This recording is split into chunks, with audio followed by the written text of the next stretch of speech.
The next part of our lesson is focusing on adding and subtracting polynomials. Now, we've worked with these because it uses the distributive property.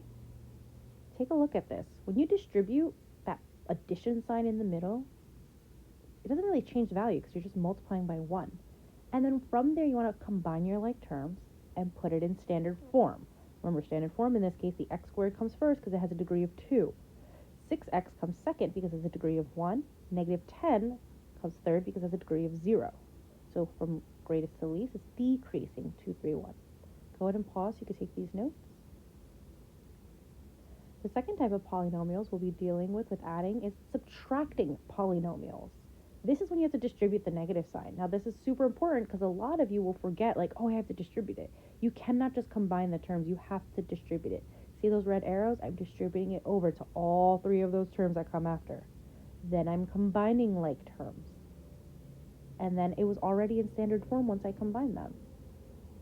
So let's go ahead and try one together.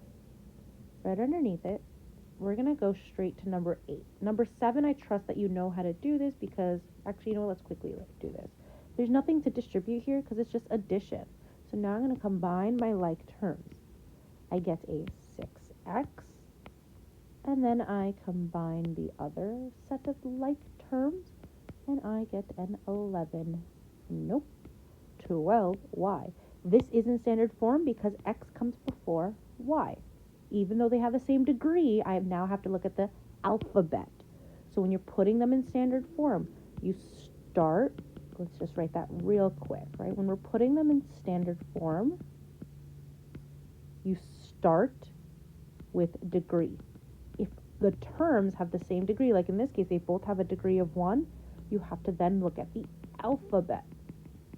Let's say they both had x's in there. Then you have to look at the exponent of those. And that is how you narrow it down to make sure you put it in standard form. So number 8, we're distributing this negative sign because it will affect those values. And then I bring the rest down. After I bring the rest down, I'm combining like terms. So 5a and a negative 2a becomes a 3a. 9b and a negative 4b become a positive 5b. And this is already in standard form. This would be called a linear binomial. See how I'm practicing classifying these? Linear because the degree is 1. Binomial because there are 2 terms. Go ahead and practice with this page. You can pause the video and then I will show you the answers. Here are the answers for the bottom of that page. So check to see that you got them right. If you're practicing with classifying, number 7 would be a linear binomial. Number 8 is a linear binomial. Number 9 is a linear binomial.